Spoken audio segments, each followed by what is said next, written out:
अस्सलामुअलैकुम स्टूडेंट्स। आज के वीडियो में हम लोग देखेंगे हमारा चैप्टर नंबर 10 जो चल रहा है सी भाषा में परिचय, उसका पार्ट 5। ओके, इस चैप्टर में हम लोग इस चैप्टर से हमने सी लैंग्वेज जो है हमारा टॉपिक जो सिलेबस का पार्ट है हमारा थर्ड एंड लास्ट पार्ट, वो हमने स्टार्ट किया यहाँ से। तो अब तक जो लास्ट चैप्टर है आपका, वहाँ तक आपका सी लैंग्वेज ही है पूरा सिलेबस के लिए। तो पार्ट 5 में अभी तक हमने क्या देखा है सी लैंग्वेज के अंदर के जो सी लैंग्वेज की स्टार्टिंग कहाँ से हुई थी, उसके बेसिक जो फंडामेंटल से कुछ रूल्स है, ओके, वो सारी चीज़ें हमने देखे। उसके बाद अगला टॉपिक है हमारा सी में कुछ वर्ड्स, कुछ की वर्ड्स जिसको कहेंगे, मतलब कुछ जुमले ऐसे हैं जो रिजर्व्ड है, जो पहले से फिक्स है, तो उसका हम कहीं और यूज़ नहीं कर सकते, वो देखेंगे आज के वीडियो में। तो उसको कहेंगे की वर्ड्स। ओके, सी के कुछ वर्ड्स है, सी शब्दों એટલે કે सी वर्ड्स। तो મૂળાક્ષરોનો ઉપયોગ કરીને सी भाषा में शब्दों की रचना કરવામાં આવે છે। क्या लिखा है, हम ए टू जेड अल्फ़ाबेट का यूज़ करके क्या करते हैं, हमारे अंदर हमारे जो प्रोग्रामिंग के वर्ड्स होते हैं, चाहे हमारा वेरिएबल हो या कोई भी चीज़ हो, फंक्शन का नाम हो, मेथड का नाम हो, तो वो हम મૂળાક્ષર यानी कि ए टू जेड अल्फ़ाबेट का यूज़ करके हम लोग वो चीज़ बनाते हैं। અને આ શબ્દોનો ઉપયોગ કરીને વિધાન બનાવવામાં આવે છે। मतलब कोई स्टेटमेंट हमको बनाना है, अगर कोई हमको आउटपुट स्क्रीन पर कोई मैसेज प्रिंट करवाना है या कोई हमको कंडीशन घुमानी है या कोई लूप घुमानी है हमको, तो हम क्या करते हैं, यहाँ पे अपने हिसाब से स्टेटमेंट, कोई विधान, कोई लाइन हम लोग टाइप करते हैं। सी भाषा में आवेला शब्दों ने टोकन कहे। क्या लिखा है, सी भाषा के अंदर जो शब्द उसके पहले से रिजर्व्ड है उसको कहेंगे टोकन। ओके, अब जो टोकन जो है टोटल 6 टाइप के हैं यहाँ पे टोकन के। मूलभूत रीते सी भाषा 6 प्रकारना टोकन धरावे छे। उसमें नंबर 1 पे कीवर्ड, नंबर 2 पे आइडेंटिफायर, नंबर 3 पे अचड़, नंबर 4 पे स्ट्रिंग, नंबर 5 ऑपरेटर और नंबर 6 पे आएगा विशिष्ट चिन्ह, मतलब स्पेशल सिंबल। तो वन बाय वन सबको देखेंगे। सबसे पहला है कीवर्ड। तो कीवर्ड में क्या होगा, कीवर्ड में कुछ वर्ड्स जो सी के पहले से रिजर्व्ड है, कि जिसका यूज हम कहीं और अब सी लैंग्वेज में नहीं कर सकते, उसको कहेंगे सी के कीवर्ड। ओके, तो टोटल 32 कीवर्ड ऐसे 32 कि जो सी ने पहले से अपने लिए जो है फिक्स करके रखे, उसका यूज हम अपने हिसाब से कर नहीं सकते, उसका काम फिक्स है पहले से ही।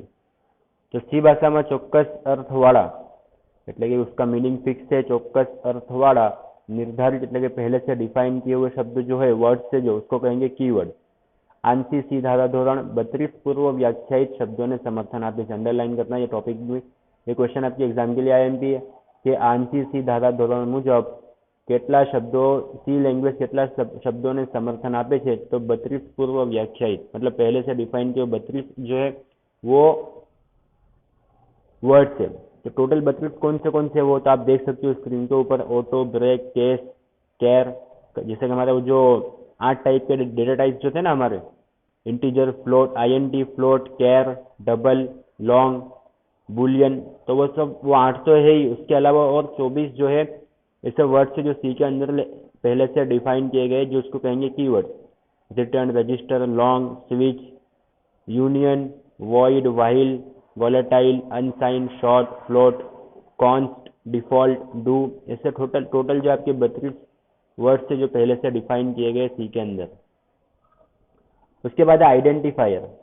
तो आइडेंटिफायर मतलब क्या, आइडेंटिफायर मतलब यूजर अपने काम के लिए अपने हिसाब से कोई वर्ड अगर बनाएगा, जिसको कहेंगे वेरिएबल या तो फिर फंक्शन, ओके, या तो फिर हैश डिफाइन करके हम लोग जो चीज़ बनाएंगे वो उसको कहेंगे आइडेंटिफायर।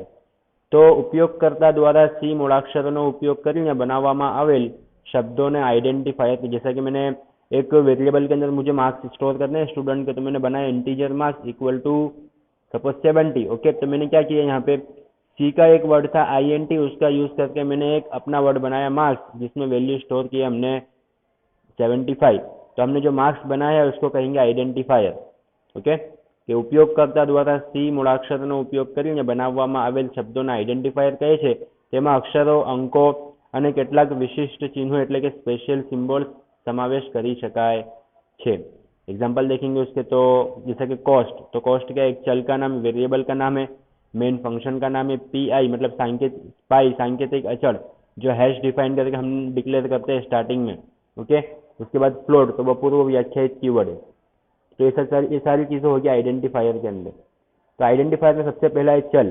तो चल मतलब क्या, वेरिएबल मतलब आपको मेमोरी के अंदर किसी एक जगह पे कोई वैल्यू, कोई नाम, कोई नंबर आपको स्टोर करवाना है, कोई वैल्यू या कोई नाम आपको स्टोर करवाना है अगर, तो उस मेमोरी के हिस्से को आपको कोई नाम देना होगा। मेमोरी के हिस्से को कुछ नाम देना होगा, उसमें वैल्यू कुछ स्टोर होगी। ये ध्यान देना यहाँ पे। चल क्या है? चल मतलब मेमोरी के किसी हिस्से को आपको एक नाम अलोकेट करना है। ये मेमोरी में सपोज ये इंडेक्स है, अगर मेमोरी में जितनी भी, जैसे मेमोरी में जहाँ पे वैल्यू स्टोर होती है उसको कहेंगे इंडेक्स। तो वहाँ पे इंडेक्स है अगर, तो वो इंडेक्स को आपको एक नाम देना है और उस इंडेक्स में आपको कोई वैल्यू स्टोर करनी है, तो उसको कहेंगे चल। तो चल में क्या होगा? तो सी में विविध કિંમતોને સંગ્રહી શકવા સક્ષમ एंटिटी ने चल कहे છે। क्या लिखा है? आपको अलग अलग तरह की वैल्यू स्टोर करनी है मेमोरी के अंदर, तो उसके लिए जो एंटिटी, जो चीज़ का हम लोग यूज़ करेंगे वो है चल। પ્રોગ્રામમાં વાપરવામાં આવતા દરેક ચલને ઉપયોગમાં લેતા પહેલા તેને એક પ્રારંભિક કિંમત એટલે કે ઇનિશિयल वैल्यू આપવી પડે છે। क्या लिखा है? अब चल आपने डिक्लेयर किया तो उसकी वैल्यू जो आप चेंज कर सकते हो, बट स्टार्टिंग में आपको कुछ ना कुछ इसको वैल्यू देनी पड़ेगी, जिसको कहेंगे प्रारंभिक किंमत या तो फिर इनिशियल वैल्यू। तो इनिशियल वैल्यू जो आपने दी है वो, तो उसका वो क्या होगा? तो आ किंमत प्रोग्रामમાં चल पर કરવામાં આવતી પ્રક્રિયાના આધારે बदलाય છે। क्या लिखा है? आपने अलग अलग प्रोसेस किए उस चल के ऊपर, वेरिएबल के ऊपर, तो उसके हिसाब से उसकी वैल्यू में चेंजेस होते रहेंगे। आपने इनिशियल वैल्यू जो दे दी है वो इनिशियल वैल्यू में चेंजेस हो सकते हैं उसमें। चलનું नाम व्याख्यायित करवाना नियमों नीचे मुजब છે। अब आपको मेमोरी को कोई नाम देना है अगर, मतलब चल बनाना है, तो चल के लिए आपको कुछ वर्ड्स, कुछ चीज़ें ध्यान में देनी है, जिससे आप उस चल का नाम दोगे, जिससे आप उस मेमोरी के उस हिस्से को आप कोई नाम दोगे। तो वह चल के नाम के लिए हमको अलग अलग चीज़ें ध्यान में रखनी। सबसे पहला है कि चलનું नाम कीवर्डના नाम જેવું न होવું જોઈએ। क्या लिखा है? जो 32 कीवर्ड हमने देखे अभी, उसमें से कोई भी चल का नाम, वेरिएबल का नाम हम दे नहीं सकते। वो वर्ड फिक्स है, उसका हम कहीं अपने हिसाब से यूज़ कर नहीं सकते। वो तो इसीलिए लिखा है यहाँ पे कि चल का जो नाम होगा वो भी कीवर्ड से अलग होगा। चलना नामમાં મૂળાક્ષરો, અંકો અને અંડરસ્કોરનો ઉપયોગ કરી શકાય છે। क्या लिखा है? चल के नाम के अंदर आप मूळाक्षर यानी कि A to Z alphabet, number 0 to 9 और अंडरस्कोर, उसका यूज़ कर सकते हो। चलना नामનો प्रथम अक्षर મૂળાક્ષર अथवा तो अंडरस्कोर હોય તે જરૂરી છે। क्या लिखा है? स्टार्टिंग में नंबर नहीं चलेगा। आप नंबर का यूज़ कर सकते हो चल के नाम के लिए, बट स्टार्टिंग में पहला जो वर्ड होगा, पहला कैरेक्टर, वो नंबर नहीं होना चाहिए। पहला कैरेक्टर या तो आपका A to Z अल्फ़ाबेट होगा या तो फिर आपका अंडरस्कोर होगा। आंसी धाराधोरण प्रमाणे चलना नामनी महत्तम लंबाई 3 नहीं, टाइपिंग मिस्टेक है यहाँ पे, 32 अक्षर ते कंपाइलर पर आधारित है। क्या लिखा है यहाँ पे? उसके बाद भी अलग अलग कंपाइलर, जैसा मशीन के अंदर कंपाइलर होगा, जैसा सी लैंग्वेज का वर्जन होगा, उसके हिसाब से यहाँ पे जो उसकी साइज है, चल के नाम की साइज, वो अलग अलग सबके लिए हो सकती है उसमें। बट क्या है, आंसी धाराधोरण के हिसाब से यहाँ पे जो मेन जो नंबर वो है 31 अक्षर से बड़ा नहीं होना चाहिए, 31 अक्षर तक हो सकता है वो। उसके बाद चलना नाम जो है वो केस सेंसिटिव હોય છે, એટલે કે आपने स्मॉल में नम लिखा है, कहीं पे एन यू स्मॉल में, एम कैपिटल में लिखा सब जगह पे नम है, ओके। बट क्या है, यहाँ पे केस का फर्क है, कहीं पे कैपिटल में है, कहीं पे स्मॉल में है। तो ये सारी चीज़ें क्या है, अलग अलग है यहाँ पे सी के अंदर। सी क्या है, केस सेंसिटिव है। तो केस सेंसिटिव मतलब क्या, यहाँ पे आपने कैपिटल में कोई चीज़ लिखी है, वो सेम चीज़ आपने स्मॉल में लिखी है अगर, तो वो दोनों चीज़ें अलग अलग है यहाँ पे। तो वही लिखा है, आप देख सकते हो 5 एग्जाम्पल आपको दिए अलग अलग तरह से, कैपिटल स्मॉल करके। तो ये सारी चीज़ यानी कि તમામ જુદા પ્રકારના ચલના નામ ગણાશે, ओके। उसके बाद है અચળ, કોન્સ્ટન્ટ। કોન્સ્ટન્ટ मतलब પ્રોગ્રામના અમલીકરણ દરમિયાન જે ઘટકની કિંમત બદલાતી નથી તેને અચળ એટલે કે કોન્સ્ટન્ટ કહેવામાં આવે છે। क्या लिखा है? कांस्टेंट मतलब क्या, जिसकी वैल्यू चेंज नहीं होगी। पूरे प्रोग्राम में आपको एक ही वैल्यू रखनी, जैसे हमने hash define pi equal to 3.14, तो क्या होगा, पाई की वैल्यू पूरे प्रोग्राम में 3.14 रहेगी, इसको कहेंगे अचड़। तो सी भाषा में विविध प्रकारना अचड़ नीचे मुजब है। सबसे पहला है उसमें न्यूमेरिक कांस्टेंट એટલે કે सांख्यिक अचड़। आंकड़ाकीय विगतों संग्रह करता, क्या लिखा है, नंबर्स आपको सेव करना है अगर, तो उसको जो स्टोर करेंगे उसको कहेंगे सांख्यिक अचड़ मतलब न्यूमेरिक कांस्टेंट। सांख्यिक अचड़ना बे प्रकार है।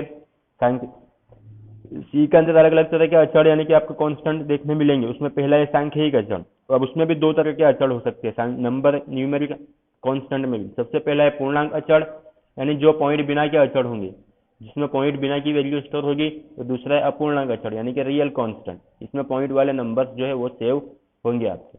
तो पहला जो है पूर्णांक अचड़, तो वो देखेंगे। पूर्णांक अचड़ अर्थात दशांश चिन्ह वगैरह संख्या એટલે કે होल नंबर, मतलब क्या यहाँ पे पॉइंट वाले नंबर नहीं आएंगे आपके, बिना पॉइंट के नंबर। પૂર્ણાંક અચળના 3 પ્રકાર છે। નંબર 1 दशांकी એટલે કે डेसिमल अचड़, उसके बाद 16 अंकी એટલે કે हेक्साडेसिमल अचड़ और तीसरा है अष्टांकी એટલે કે ऑक्टल अचड़। तो दशांकी, 16 अंकी मतलब हेक्साडेसिमल और अष्टांकी मतलब ऑक्टल, ये चीजें क्या होती है? सबसे पहले दशांकी अचड़ जो होगा वो 0 से 9, दशांकी जो अचड़ होगा आपका वो होगा 0 से 9। दशांकी मतलब 10, उसमें 10 नंबर होंगे, तो वो 10 नंबर कौन से? 0 से 9। ये याद ध्यान देना है इसको, इसके ऊपर खास कि दशांकी अचड़, डेसिमल अचड़ जो है आपके, उसमें कौन सी वैल्यू, कौन से नंबर आएंगे? तो 0 से लेकर 9 तक। ओके, आ अंकोनी आगळ यूनरी એટલે કે ઘન કે પ્લસ કે ઋણ, प्लस या माइनस आपको लगानी पड़ेगी निशानी। एग्जांपल देखेंगे -120 या +120। ओके, दशांकी के अंदर 0 से 9 और उसमें माइनस या प्लस, दो में से आपको कुछ स्पेसिफाई करना पड़ेगा कौन सा लेना है आपको।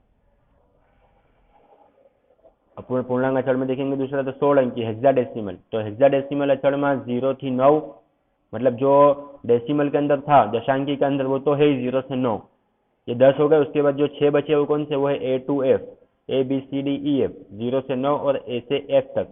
आ अक्षर એટલે કે A થી F અનુક્રમે 10 થી 15 સંખ્યા દર્શાવે છે, 10 થી 16 સંખ્યા દર્શાવે છે અને તેનો ઉપયોગ થાય છે। 16 અંકીનો આધાર 16 છે। क्या लिखा है? 16 अंकीનો आधार 16 છે। जो 16 कौन से? 0 से लेकर 9 और A से लेकर F।